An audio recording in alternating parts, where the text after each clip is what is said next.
to respect someone else's boundary, how to connect with them in a polite manner. So you're forming that connection, as well as for you. Think about going to a new job, and you're sitting there, and then your coworker is saying like, oh, don't knock on the door for that boss, or don't do that. That communication shows you how everything operates. So it gives you that social awareness where you're at, okay? It fosters unconditional love. I think one of Pope Tawadros actually talked about this. He said, the best thing that you can give someone is time and listening ear. It's the greatest gift because you don't demand anything back from me. Okay, I'm just there with them and we're just talking. We're just being. There's no demand, there's no request. Okay, as well, this is really distinct because it's in marriage. There's a study that shows 69% of conflict is never solved. 69%.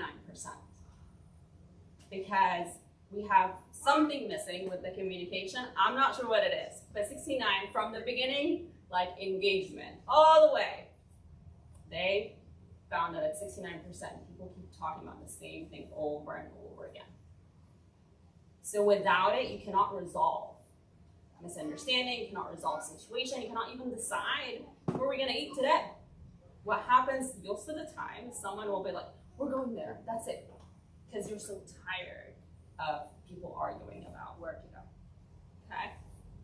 And then it creates a safe environment. And this is a really big deal. If I know you, I could come to you with anything. Your team will come to you with anything. Your partner will come to you with anything. The assumption goes from positive, more. So when I see my spouse sitting and wandering off and not talking, my brain is not going, oh, he hated dinner. Oh, he's mad. It's automatic. He actually texted me this morning to talk about how work is really hard. Because I already had that background information with communication. So my assumption is more to the positive and to the more understanding and more factuals. So it creates that safe environment when I could go like, hey, do you need a break? You know, has it been a long day? I could check in more spontaneously. Any questions about why is it important in the family? Anything that you can bring up that makes it why it's important now that we talked about it? More ideas. Again, feel free to jump in. It can just be a comment. It's fine. Questions, confusions, even asking me to slow down. How does it foster unconditional love? How? So when I'm just sitting, right, with you, and we're just talking, you're not really asking me for anything, and I'm not giving you anything. I'm showing you just pure acceptance, sorry. So that pure acceptance, it actually tells a child or your partner, like, I love you as who you are. I don't care what you're bringing to the table, or what great idea you're bringing to me, or what conversation you're talking to me about. Does that make sense? A little?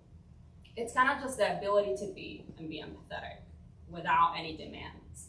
There's no pressure. I'm not asking my husband to do something. I'm not asking my wife to do something. I'm not asking my child to do something. I'm just sitting with them. It's almost like cuddling, but in terms of communication. Does that help? Great question. Any others? Yeah.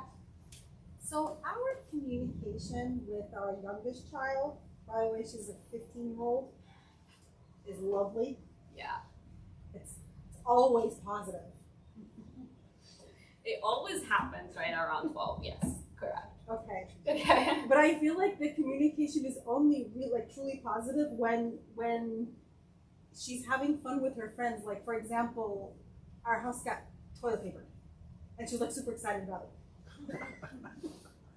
Yeah. So I'm just putting it out there, like, how do you fix that problem? That's a whole lecture. We're actually gonna touch on that of how to make it more positive, not, where they're torturing you, only positive conversation. But you're correct, around, I don't know, it depends on the teen, I will say. They either want to push all your buttons, and then your action is funny, and they're happy about that, or they scare you. with all their communication. We were like, I want to give advice or I want to protect her. They're like, oh, I'm so on edge. I don't know what to do with you right now, right? So yes, that's very common, very, very common. By the way, TP in the house is a form of communication. Sure. Became very It was very, very blunt. Who cleaned it though? Oh, they're still hanging from the tree. Oh. Okay.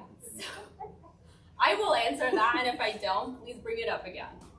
I do really think that everybody wants their teen hits a certain area, like their communication. No, actually, her group of friends who were protecting the house helped clean everything. That's nice. I mean, they're teenagers, so that you can take back what you want. Okay, so, but again, bring it up because it's like every parent's nightmare talking to their teen. So. Mm-hmm. If I take communication away from family, what happens? Basically the opposite. Peaceful for some people, but what? So, but it's true though. Like I have parents walk in my room and say like they haven't talked for a week. It was peaceful for the first 3 days, but now I'm panicking. You know? So, you know, again, no judgment, there's reality, all of that. So, if I take communication away from family, what happens? It's not a trick question. It's the opposite of all of those. There's no connection. No connection. Someone said disconnection. Is No, that right? no That's connection. No connection. Disconnection. Disconnection, no connection. What happened is loneliness really hits. That's when I hear spouses say, I'm all alone. I don't know what he wants, is a big thing that I hear. I can't trust him. I don't know how to talk to him about that. I don't want to talk anymore, is another thing that I hear. It's like, I feel defeated. I'm sad. I'm scared is another thing. I don't know what my child is doing. I don't know what my team is doing. I don't know why they're angry. There's a lot of confusion that happens and a lot of wondering.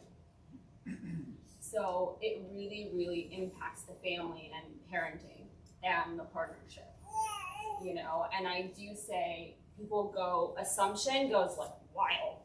What is he doing? Why is he not texting? You know, what's gonna happen? Are we gonna survive this? Is this gonna be okay? Then the creeping part, like we sit with our negative thoughts and assumptions, you know? And it goes really wild where people are like, are we gonna get divorced? Are they cheating on me? Is my team doing drugs? You know? So all of those wonderful thoughts come up. Because you don't know each other. You don't know what each other are thinking. And there's no decision making happening together with a family unit. And it's a big deal. And one of the things that I want everybody to keep in mind is like, marriage is one, and a family is one unit. When you break that one, it's really, really impactful in terms of negativity.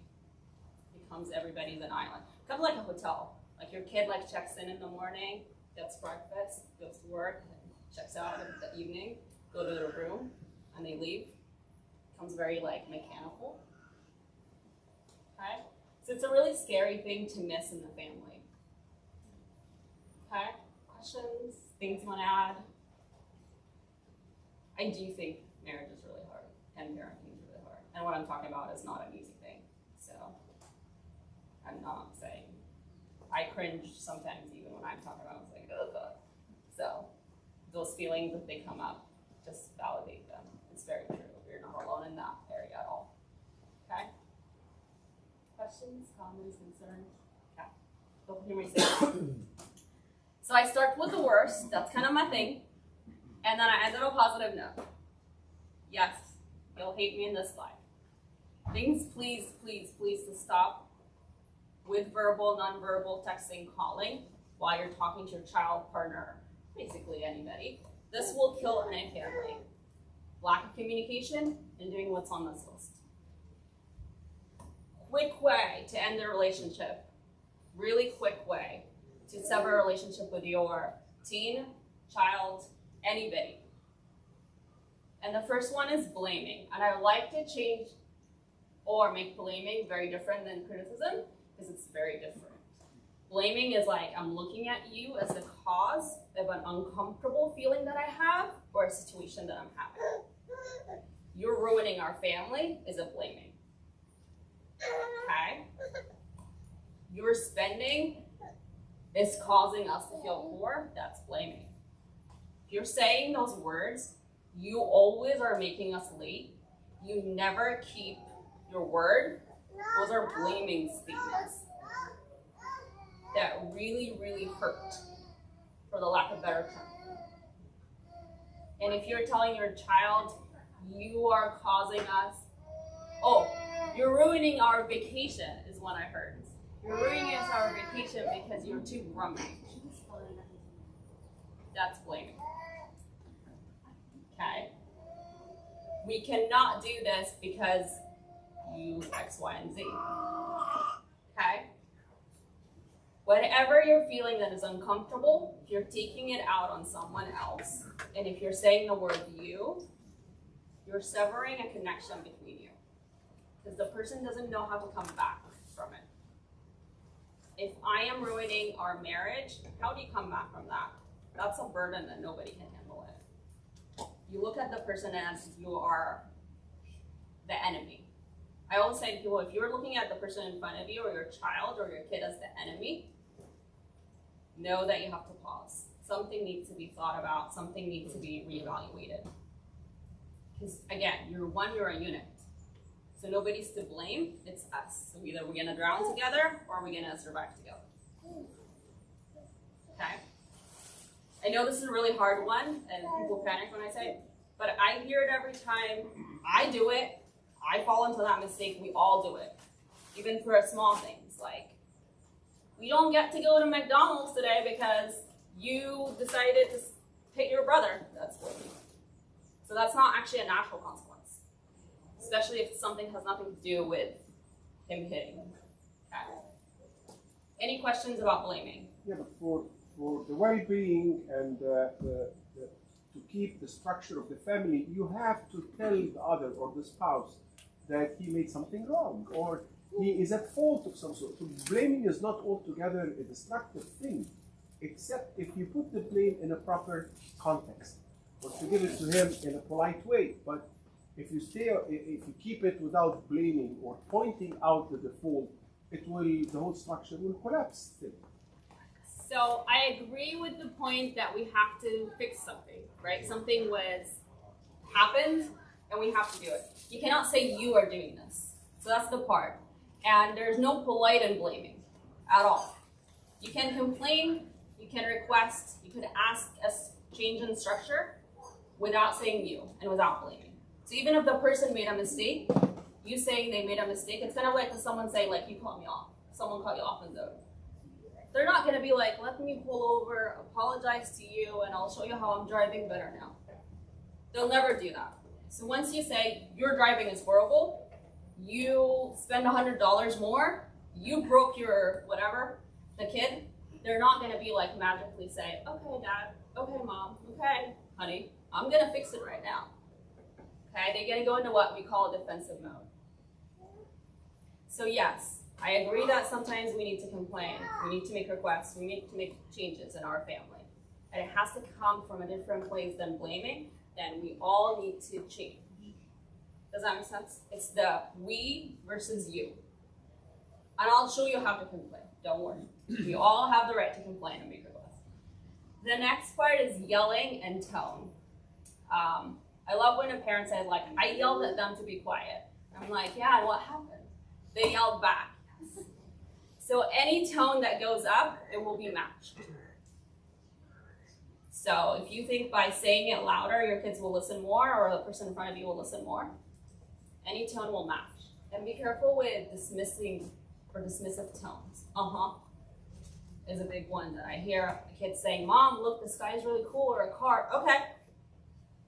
Non-engaging tones tells the person you're not listening to them.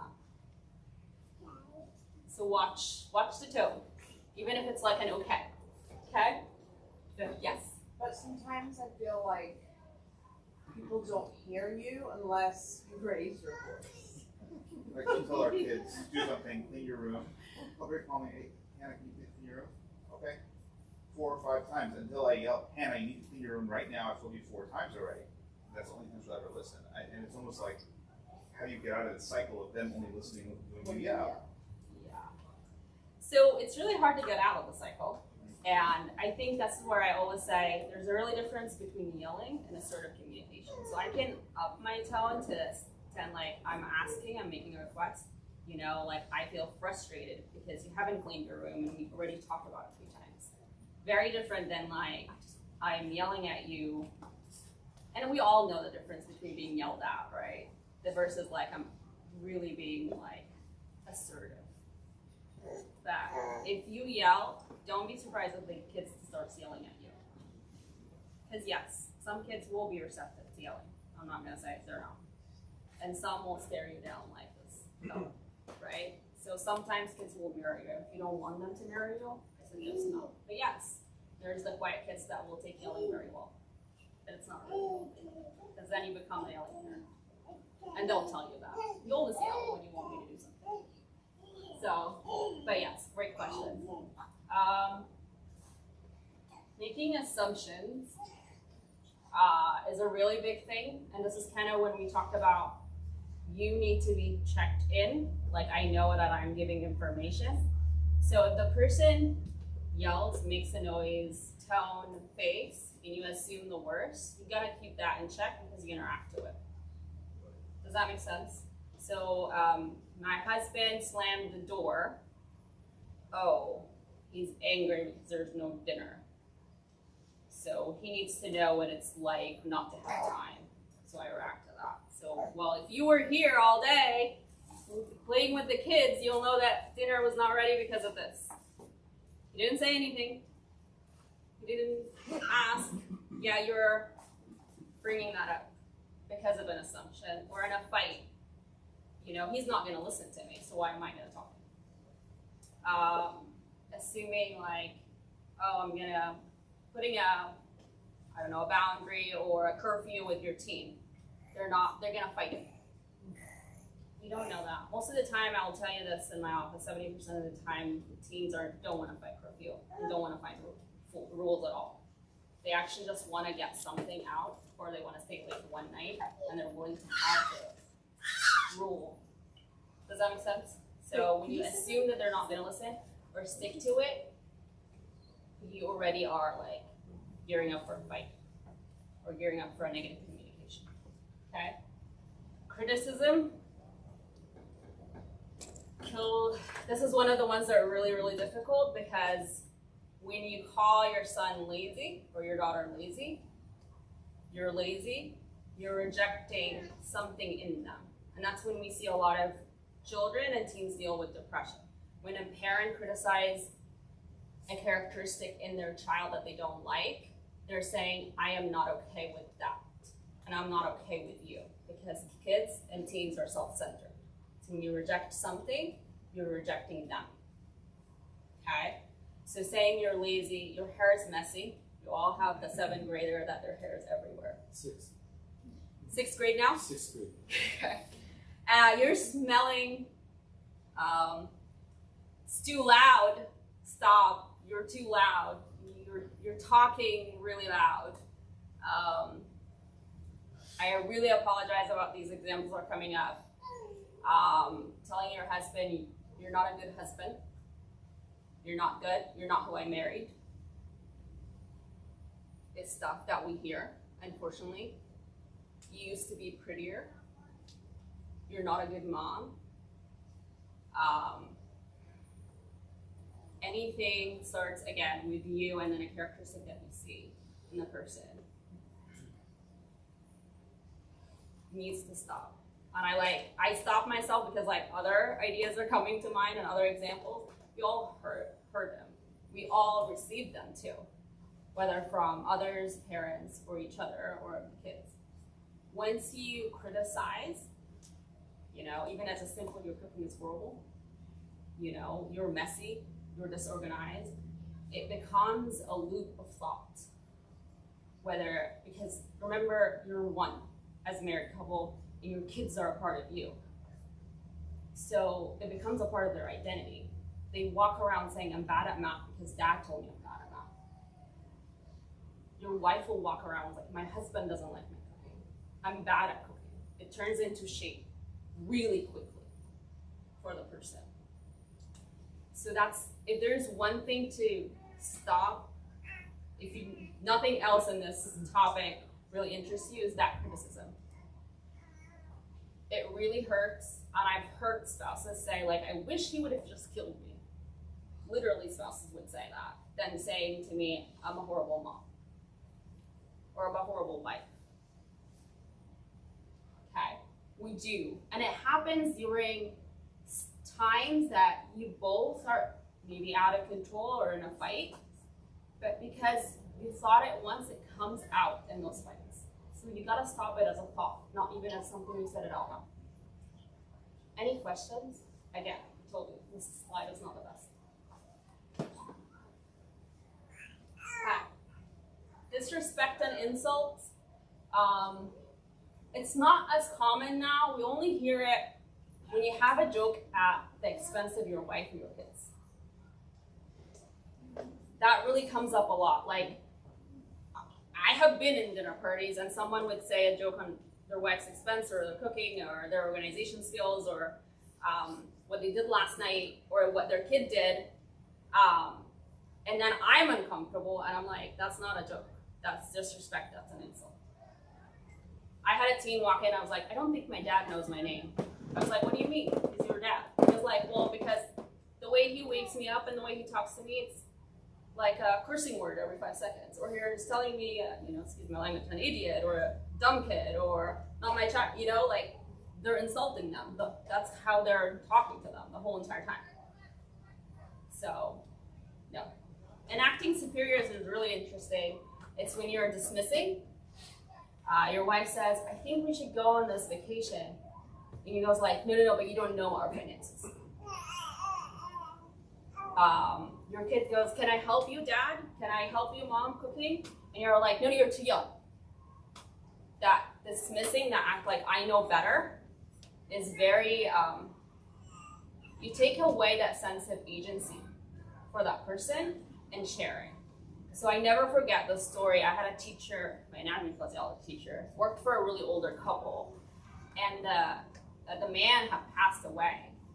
And his wife walked up to my teacher back then and said, can you go fill the gas tank in the car? And he kind of looked very shocked. And what had happened is this couple got married when they were like 19, and there was one car, it was the husband, and he did everything. She wasn't allowed, there was no communication, there was no sharing. He was just the acting superior. It's like, I do everything, you're just the wife. There's no that sense of communication. So she didn't even know how to fill the gas. And that's what happened.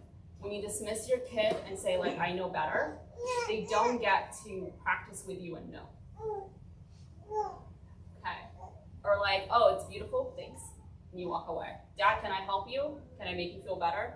That dismissing is me saying, I'm better as an adult. You're not, no good. Questions around that? Does that make sense? Being defensive happens a lot with parents. You always have the kid that says, you're a horrible mom, you're a horrible dad, I hate you very, very much. And you react to it as like, what do you mean? I gave birth to you. Okay. They don't understand what that means. They don't care. You don't know how much sacrifice I've done for you.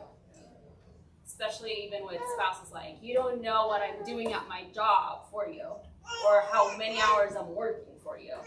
That defensiveness reaction does not allow the person in front of you to understand or know what you're feeling or how much they hurt you. You're just attacking or being defensive back. Okay?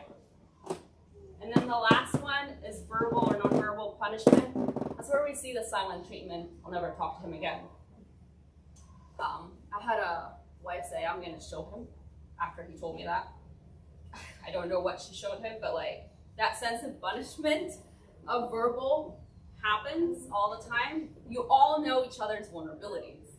So So you know how to hurt each other very well. Very, very well. Better than anybody in the world. So you know how to answer with a secret that he told you, or what a secret she told you, or what your kids will react to. You know how to get a reaction from each other. That's verbal and nonverbal punishment. That's not communication. You're telling that person, don't ever talk to me about this. And I've had. So there's two thought that comes up. If you think you won the conversation, you punish the person. Your thought, I won, or like she's never going to talk to me about this, or he's never going to talk to me about this again, then you punished. If you're the receiver and you walked out of a conversation saying, I'll never bring anything up again, it was a mistake, then you received punishment. Does that help make sense what verbal and nonverbal punishment? Okay?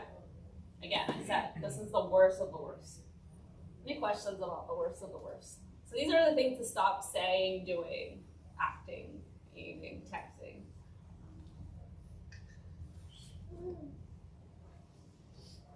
Anything?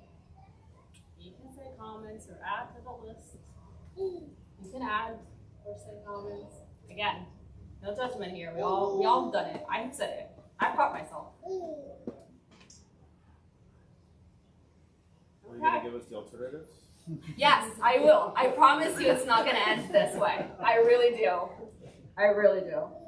So, I like comics. I felt like after that slide, we need something to laugh about.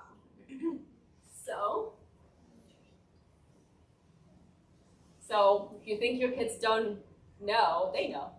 They know the codes. Does that make sense? Ready for the next one?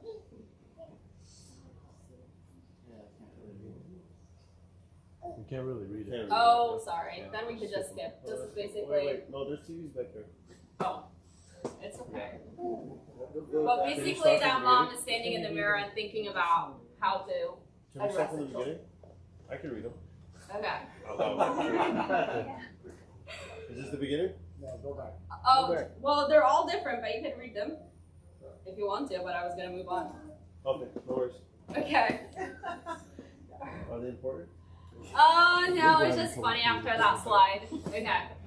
So we were talking about how to address complaining or saying something happened that is not correct, and I need to do something about it. I need to bring it up. Okay.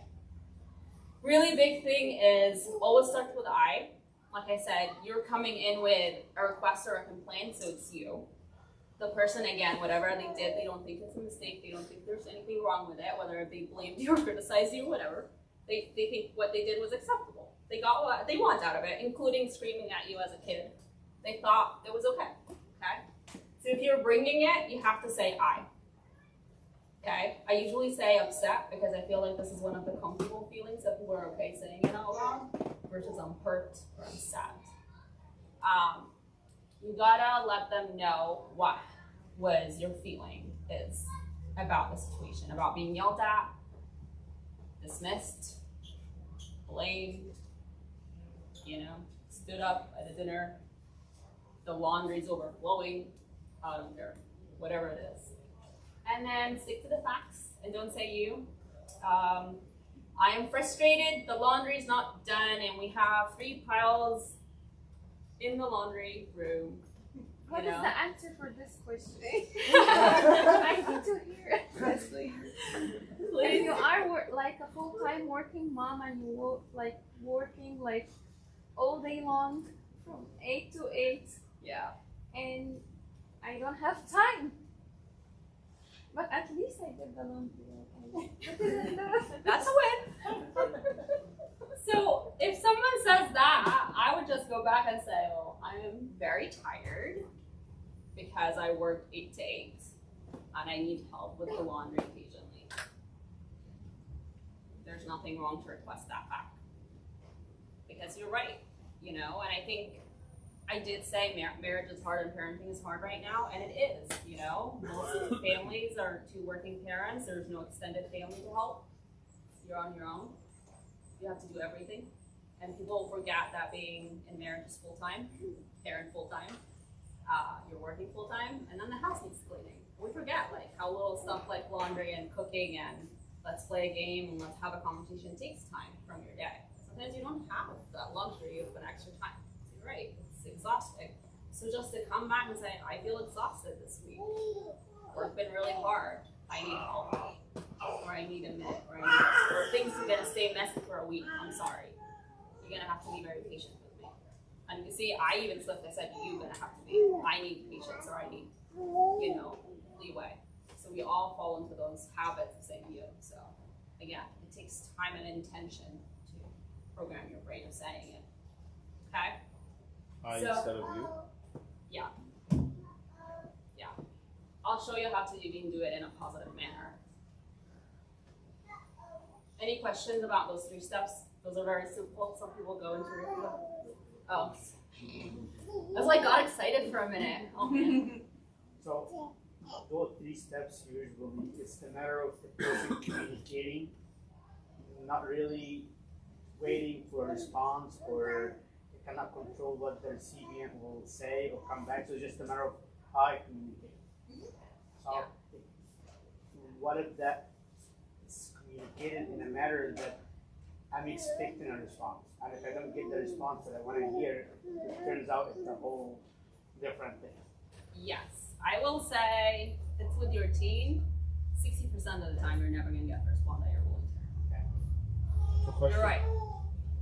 So on this very topic, like if this very same situation, if you know the other person, like say you said both working parents, right? So I'm upset that the garbage hasn't been taken out, but I know I can't ask this other person to take it, or my wife to take it out because they asked me, whatever, because I know they're busy also, or they're working on something else, or they're so you just stay upset, right? So I'm upset that the garbage has not been taken out, but I can't go ask this other person to take out the garbage because I know they're busy. I already know, what if you can't get to the request part? So there is a request. Mhm. Right? I'm sorry? There is a request. What you're saying, there is a request. So I think even bringing it up the way you just brought it to me is very important, because it is a conversation that needs to happen. There's a need that needs to be met, right? So if the person can't take it, you could come up with I'll text that person and say, today I cannot do my duties or my roles in the house. We'll need to rearrange our structure. Okay. So So it You still becomes need to more of a communicate it needs to be communicated. So I will never say to anybody, if you have a request in a marriage or with your kids, with anybody, to hold it back, because it will never happen. So they cannot read your mind, and it's never put out there. So there's no solution will come up. So even saying what you said, which was perfect, and the person comes up, I've been very busy, then it creates a communication. Then we could find a different reality that works for both of us. So don't hold back. And that's why I put it as like, you can complain and make requests without hurting the person, and keep it going back and forth until you find something that works. And again, there's this misconception that things need to be like 50-50 or equal. There's no such thing, right? You'll find your own reality and your own rhythm that works for both of you. Does that make sense? I think the most important thing is, from what we're hearing, is expectations, right? If you have some sort of a high standard in your head, it's not communicated, and therefore it creates this point of argument. You're expecting, and you're not receiving without communicating. Yeah. It's a really great point that you bring up. Is Can you when I repeat it? have. 'Cause it couldn't hear. Yeah, I was gonna repeat. So what is being brought up is like, if I have an expectation or a thought that something is about to happen and it doesn't, and then I sit with that feeling and I don't really communicate my expectations or needs or wants, right? Nothing really happens. It's not fair. So what's important is to say it out loud, what I expect, what I want, right? So can I share something then? yes, please. So me and my wife actually had this problem where I traveled for work a lot. She works, and I used to travel. She used to not travel. Now she travels. I stay home. It flips from time to time. So one of the things that we did was she was really upset because she was doing a lot of the housework. I would come home on a Thursday, and it's weekend time, so I want to have fun. But I'm not helping with the laundry. She did all the dishes, like she did all the stuff throughout the week for the kids, yada yada yada, right? So one thing we started doing, and this was years ago, was being proactive, right? So like if we have free time, be conscious that there's stuff that needs to get done, and you can do it before. Like if I was to do the laundry, even though she does the laundry all the time, right? So like if I take it upon myself to do the laundry, and then she doesn't have to do it on the weekend, now I can have my fun on the weekend, right? So that's something we did, but it took away from, like we didn't really talk about it. We just started doing that, so we didn't have to talk about it because it was uncomfortable. Like, hey, can you do this? Because I don't have time to do it. It's very uncomfortable, and I think what you brought up that is a great example is you both communicated it at least in action, where someone started to be proactive about something and the other person mirrored it, and they met him or you met each other like halfway or met each other where you're talking. So yes, you bring a great point because some conversations are really hard to have, and I've had couples and I've had parents actually communicate even through text. They fight really well through text, you know, or through a phone call or through letters, right? And some by making gestures, like I need this to be done because I really want, and you became proactive. You took it upon yourself as a responsibility. It's not a using. So that's a wonderful example. Thank you. Any other ideas, thoughts? I'm gonna jump into this. So, yes, in doing a request, it can turn into a fight. I would love to hear more about, if you're willing to share, about how that conversation went with your house and being clean and why. If you want to, yes. About my house being clean? Oh, you mean the Toilet paper. toilet paper? Oh, that was her responsibility, 100%. That's not even questionable. I love it. Yeah. Okay. Well, anybody wants to bring a topic or a fight, the big thing is, you know in your family what sets the other person off. I'm hoping so. Okay? You know, I always say like a kid, if you're gonna take your kid down the aisle of the toys at Target, you're ready for a tantrum, right? If you're gonna bring up chores, curfew, money, time together, some stuff will set up a fight really quickly.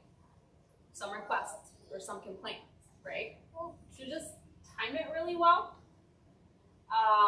The big thing, bring the positive needs. So what happens is people may say, I feel lonely because you've been working a lot, make time for me, right? That's literally what we talked about last slide, okay? So bringing in need positively is like, I really would love to spend time with you more, or I miss you. Can we do something together? You know? With your teen is saying it, same thing, you know? Show appreciation and then make her just like, I want to go on a walk with you. I want to hear about her friends, you know? I want to hear about what happened at school because it sounds like there's a lot of fun. Turn the request is not, you need to make time for me, you need to make more money, we need a vacation. It's very different than you need to plan a vacation for us, that you again. Does it make sense? The positive need twist versus not. And then, I don't know why this has been hard in the last couple of years. Saying I'm sorry has been really, really difficult for couples to do and parents to do for kids. Like, I had parents be like, I know that was wrong. Okay. And their kids like standing in front of them, like waiting. And they will still not apologize. So be comfortable saying that. Be comfortable being genuine about it. Take responsibility. It doesn't make anything less of you at all. It's actually a way to mend a conflict. Like if you go to your spouse and it's like, you know what? I'm sorry, I lost my temper. I lost my temper. I reacted. Can we have a redo of that topic? Going to your team, it's like, you know what? I shouldn't have criticized you. I'm sorry. Just saying those words and acknowledging how your action may have made someone else feel. And there's always a space for apology. You gotta remember that. Even if what you're saying is correct, you can't apologize about how it made someone else feel. Even if it's right, even if it's factual. And that's where I say, like, get into the habit of even telling the person in front of you, if you're feeling hurt, like, can you say it in a different way? Yeah. I'm gonna say something funny, but hopefully Yeah, go for it. you'll make it serious. At what age do we start apologizing for our children? I mean- apologize to them all the time. Yeah. What is 10 years old too young of a child to appreciate an apology? Sorry, I've apologized to my 4 and 5-year-old. Yeah. We apologize to our 1-year-old. Yeah. I don't think our parents apologize enough. Yes. And I think that that's just a point that I wanted to make. Yeah. At whatever stage in life, that we need to have our stories be as loud as our yelling, or sometimes our disrespect, sometimes our criticism. And I think also what works into this is our own shame that we feel we redirect onto the kids or spouses. Go ahead. So, I have a comment and a question. I think you're gonna spend the night at my house. Based on what you said about the loneliness, like I'm lonely, can we do something together? So I feel like my kids do that. Like it's summertime, they're home. Me and my wife both work from opposite ends of the house. We both work from home. They'll come right in the middle of a Zoom meeting and be like, "Hey, I'm bored. Can we go for a walk?" They'll never do that when we're not working. So I have 2 questions. One, when you dismiss them because they're in a Zoom meeting, which we do, right? And I know it affects them. Is that obviously we're going to apologize to them afterwards, and then the second part of that is there something behind that? Are they doing that when we're working for a reason? And after work, if I tell them, hey, let's go for that walk, they'll be like, no, I'm too tired. I just want to stay home. I can do it. Like it's no win. Like, is there something behind that? Because that's been happening. Like that's consistent. So I'll never be able to answer that one question about there's something behind it, because it depends, and I could ask you more questions later on. The way to get out of it, I can tell you, say, man, you seem very lonely, which is what we're going to talk about, connecting, and then you're going to redirect. After work, I would like to walk with you at 4 p.m. So schedule it. Mhm. So you granted the request, you empathize, and if they say no, then you say, I feel hurt because we So had we a do that. scheduled time. We do that. I'll take you after work. Like I do let them know as soon as I'm done, we can go do whatever activity they just asked for. So we do that, but then come that time, they're like, I want to play with my remote control class. Like, So and I know they're ADD because they're 8. And there's 2, they're twins, so they feed off each other too. But yeah, like that's something I have, like me and my wife have not been able to figure out. So once they say no, make sure to address it. Just say, There? right there when they say like, no, I don't want to go to walk right now. Just say, I feel hurt. We had a scheduled time to walk. I made time. What's going on? And be curious about it. If they say, oh, I just want to finish this game and then I'll walk with you, there you go. Or like, no, I'm okay now. Then it was just more like, not a knee-jerk reaction, but like an impulsive thing. I felt the feeling, so I went to dad for comfort. So I wanted the walk. I wanted that connection. It can be that too. So even like when they do that, instead of making the time or saying like I'm gonna walk with you afterward, say like, man, it sounds like you're bored today. That connection of feeling, and just let it be that. They feel really, they're sincerely genuine when they interrupt meetings. All kids are genuine, including teens. Maybe they need to understand you are working and this They is do. yeah. I wasn't So allowed to interrupt my dad during there's work. a boundary and you have to work and you do your stuff. So Oh, one thing I have done is I'll be on video and I will take him and put him on my lap and be like, say hi to everybody. And he gets shy, so he runs off. So then he doesn't come back and ask again. That's a good trick. That's a good trick. It works.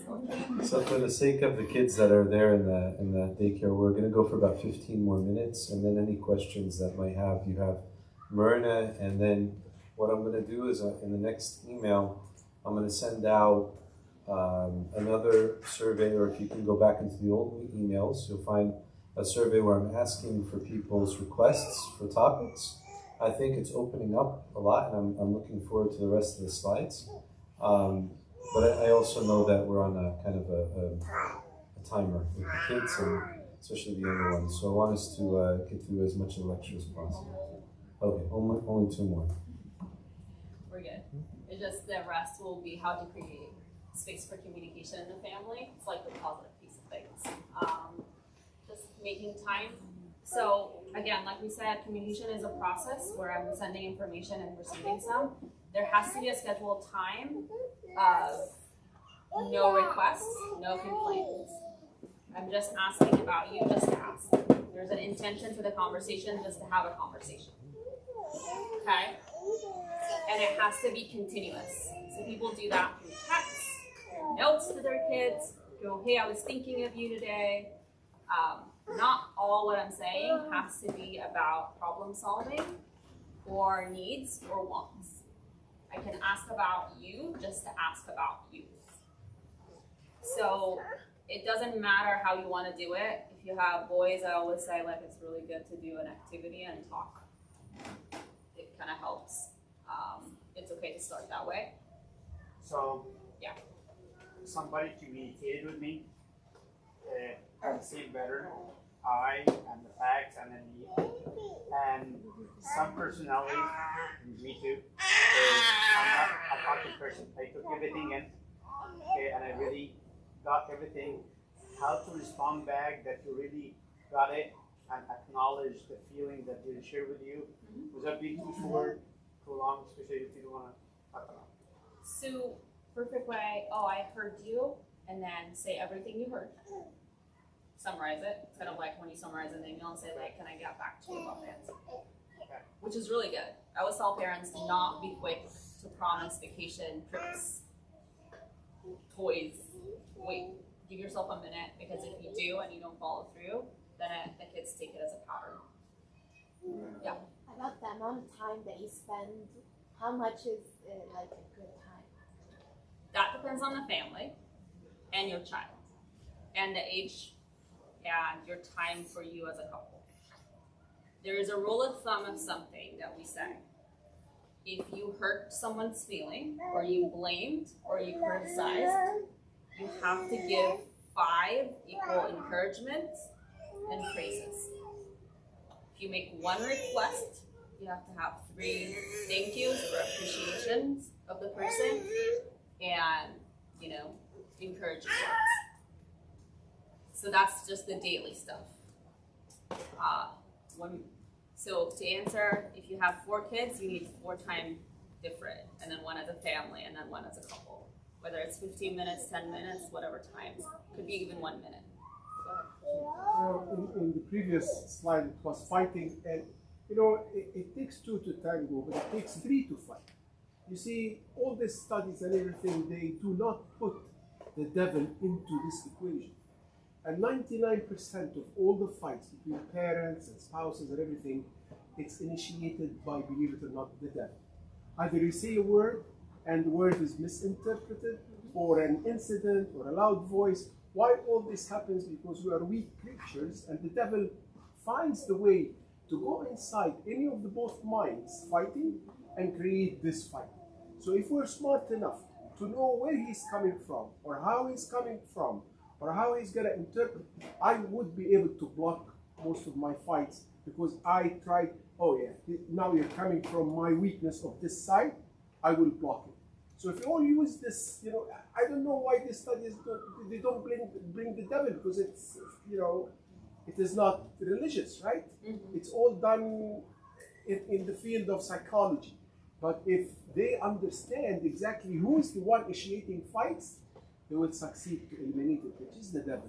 So I don't think we can even win without acknowledging the strength of the devil in all this. So I'm glad that you said there's no winning, because there will times where we're all going to be off. That's okay, and that's where we come back. And yes, we do also, as Christians, have a different power, right? So whether it's, prayers or taking a break and singing a psalm and coming back to the conversation, that's what we call in psychology mindfulness and time out. So you can have time out, take space, take a breather, say your prayer and come back to the conversation, that's fine. Okay?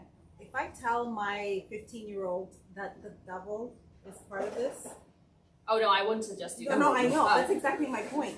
I'm gonna lose her so fast because I will be so unrelated. Like I'm already unrelatable on the parent level.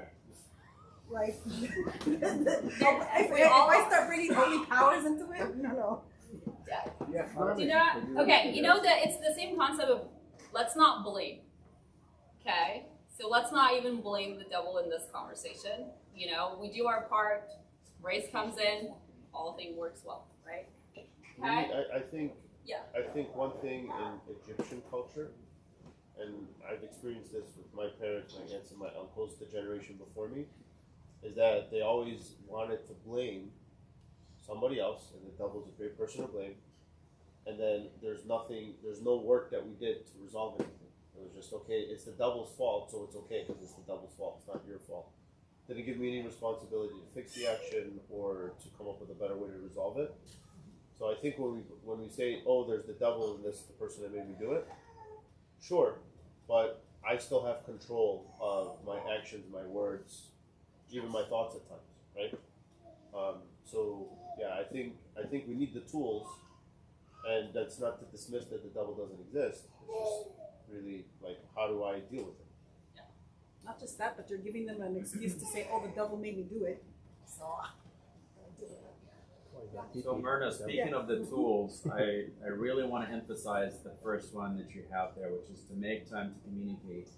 And I think a lot of the things that we talk about are manifestations of something deeper, right? So when you're talking about, the laundry, it's never about the laundry, right? There's something deeper that needs to be addressed, and the laundry is just something that you're using to attack or to get your point across.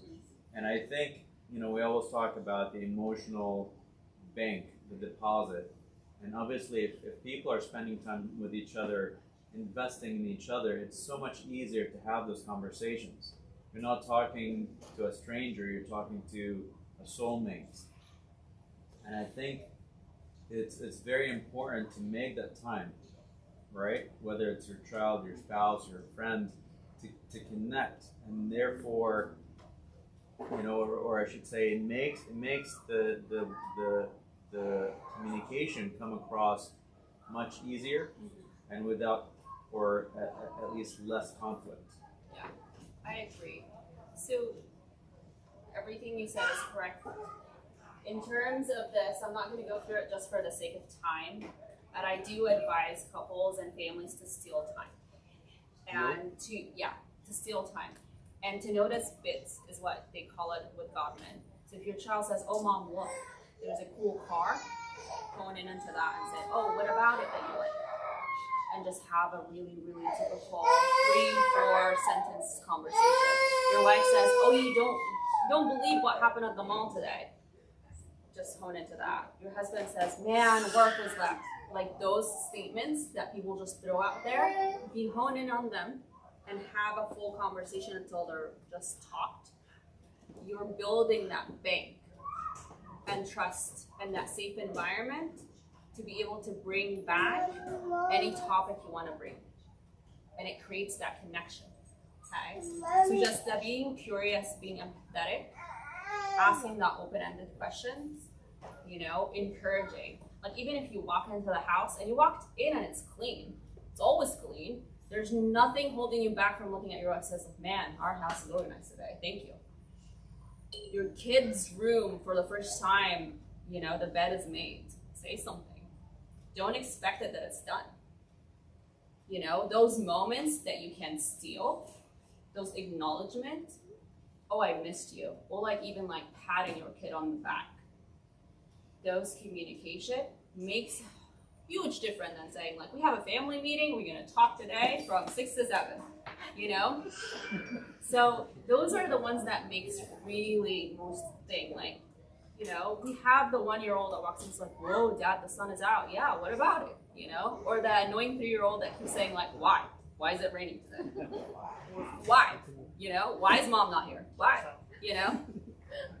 And then remember, if your kids don't have you to talk to, and your spouse doesn't have you to talk to, they find someone else. And that's what really is scary. So if you create that space, oh, like my kid is showing me their report card, you know? I had a mom the other day, which I'll end with that story. She was like, I'm the worst mom ever. I was like, what just happened? And then at Mother's Day, the kid, what they're used to is they look through their backpack and find the homework. And her, I think he's a 2nd grader, said, no, Mom, no homework today. And he hugs the backpack. He's like, don't come near it. The mom's quick assumption was something is wrong. Something happened at school. Something is in the backpack. Like, it went wild, okay? So Mom says, that's not acceptable. Yelled. Says, give me the backpack. Take it. Look through it. And then the kid starts crying, Mom, please don't, please don't. And she looks in, and what ended up happening for Mother's Day, they made a card and an origami heart. And he wanted to give it to her as a surprise. And he was crying because she ruined the surprise. So those bits are really important. She just needed to go back and be like, what's going on? Why can't I look in the backpack? And he was like, because it's a secret. Can you tell Dad about the secret? Yeah, but I cannot tell you. Would have ended that right away. So the stealing of the moments are worth more than even the scheduled time. Just being open and ready to take your partner's words in. Does that make sense? Any questions? I'll just end there. Yeah, I have a question about, let's say you have a 5-year-old that you've been doing all the bad stuff that you mentioned, like 3 or 4 slides of blame, criticism, all this. Is there hope to fix? And how long will it take? It's a great question. So if I'm doing everything on the list that we all do, the blaming, the criticism, how long would it fix if I've been doing that? It will take time because it builds trust. And trust is a really hard thing to mend, right? And the more you take those opportunities, the more the self-doubt, oh, Dad is not gonna yell today. Maybe he is, maybe he's not. And then it becomes like, oh, no, he's not gonna yell because last week he didn't yell. You build on it. So the more you continue on, of course there's mending, we're humans, right? Questions? Other ones, comments, concerns? I have. Yeah. So if you have expressed or demonstrated these bad habits or these bad communications styles, yeah. I call them. Is there is there a reversal? Like, I mean, whether intentionally or unintentionally, like how do you? And this may be a deeper conversation. But obviously you change the behavior, but then is there like a permanent effect on it? Like, can it leave a permanent stain? I guess. I don't think there's anything that can leave permanent, where there's no mending or no healing. I don't believe in that. That's kind of my bias, that's kind of what my profession says. There's always healing. And the more there's intention of how I'm talking to my children, how I'm talking to my spouse, and I'm taking those active roles to show appreciation, love, requesting things without hurting, that trust, that connection will always get built. Always get built. I had a quick question about, in terms of communication with your family. At what point are you trying to reach down to communicate with a So we have generational divides, and our kids' generation have different work ethics than we did growing up, and different belief systems and whatnot, and then add on top of that the compounding nature of the Egyptian culture on top of American culture, right? So at what point do you try to come down to their level to be able to communicate, or try to bring them up to your level to ensure that you try to instill the work ethics that you had in your generation. Does that make sense? It might be complicated for a different discussion, but I'm okay to answer. But I think I understand.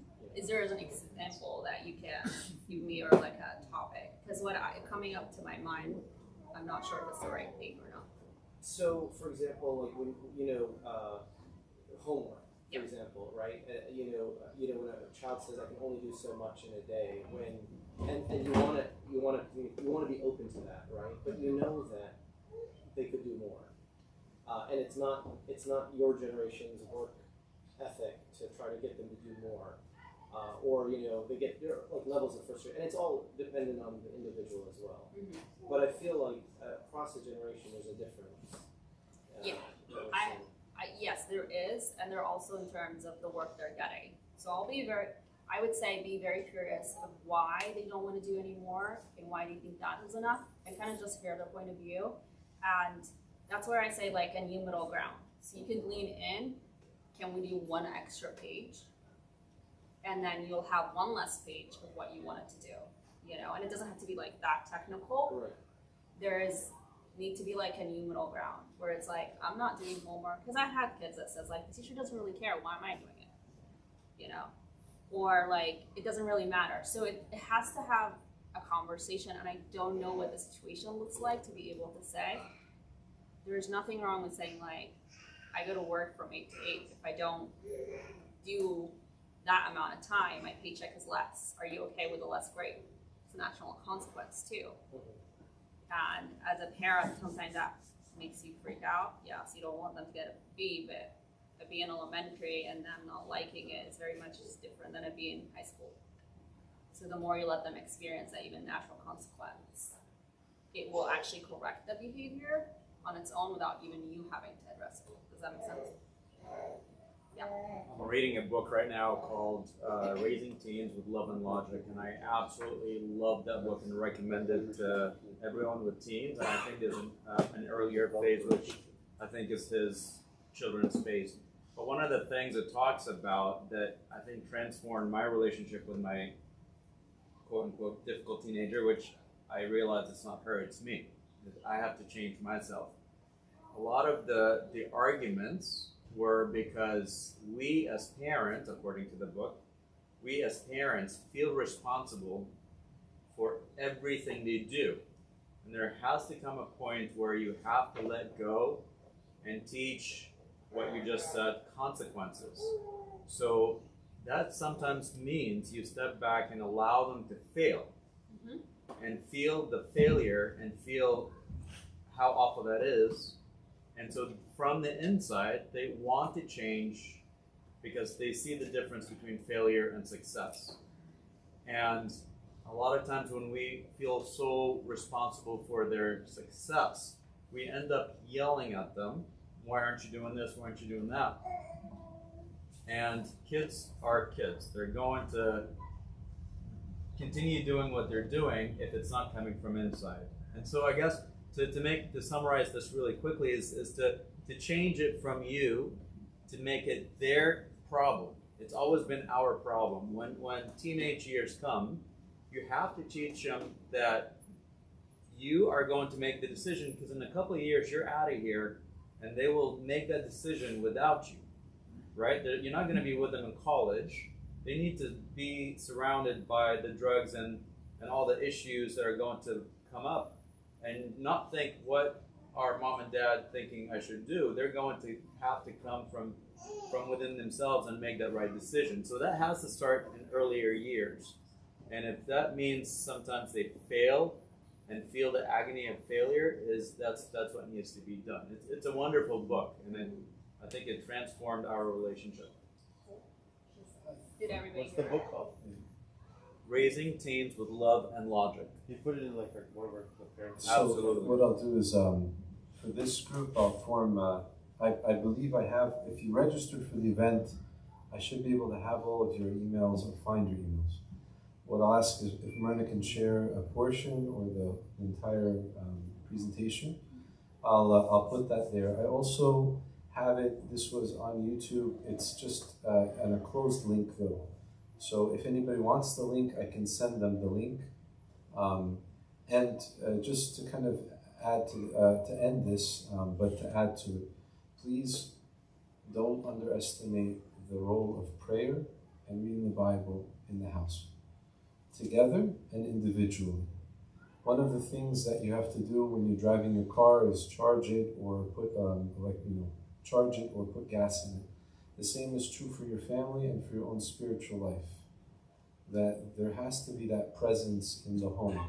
Are you going to read in the Gospel of Matthew something that's going to deal with exactly the problem or the issue that you're dealing with? No, maybe not. But it will give you a peace in a sense that God is with us. And it will also bring a peace into the home. And that will be the start of peaceful communications. And these tools also have to have that foundation of Christ. The home has to have a foundation of Christ. I'm very thankful to Merna. Nice round of applause for Merna is can I say who your father is? Sure. The father of Abuna Daniel Girgis of the great city of Las Vegas. It's not a great city, it's a joke. But Abuna, and Merna's been out here for a while, and she usually sits where Marina's sitting. Marina and George in the back, that's where she usually sits. And she's here, so if anybody ever wants to talk to her, feel free to just ask your questions with her.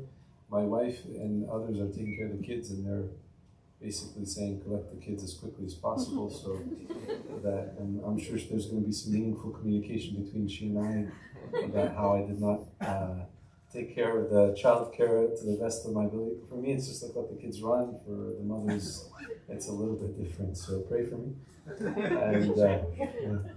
And let's stand up for prayer. Our Lord Jesus Christ, we ask you to be in our midst. Thank you for all that you've given to us in these words. Give us your peace, O Lord, and allow us to communicate that peace with others. Help us to use these tools to better ourselves and to better our homes.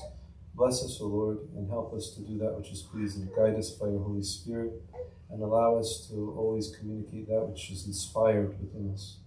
Allow us not to do damage to our children or to our spouses, but to build them up, especially for their own salvation. Through the prayers and supplications of the Mother of God, of St. John Chrysostom, and of all the apostles, first and foremost, Saints Peter and Paul and St. Mark, hear us, O Lord, as we pray, thank you, and say, Our Father, who art in heaven. Thank you. Give us this day our daily bread. Forgive us our trespasses. Lead us not. Now may the love of God the Father, grace of His Holy Son, our Lord God and Savior Jesus Christ, the gift and the communion of the Holy Spirit be with you all. Depart in peace. The peace of the Lord be with you all. Thank you very much again, Merna. And I have also a QR code on my phone if anybody wants to offer suggestions. They're anonymous. Offer suggestions for future talks. And God willing, on July 8th, we'll have Nedra Gabriel with us. So here's the QR code if anybody wants to add a suggestion for a talk.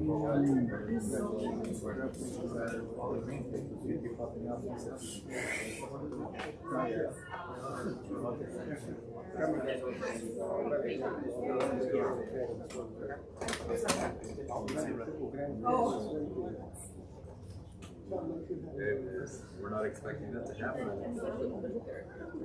See?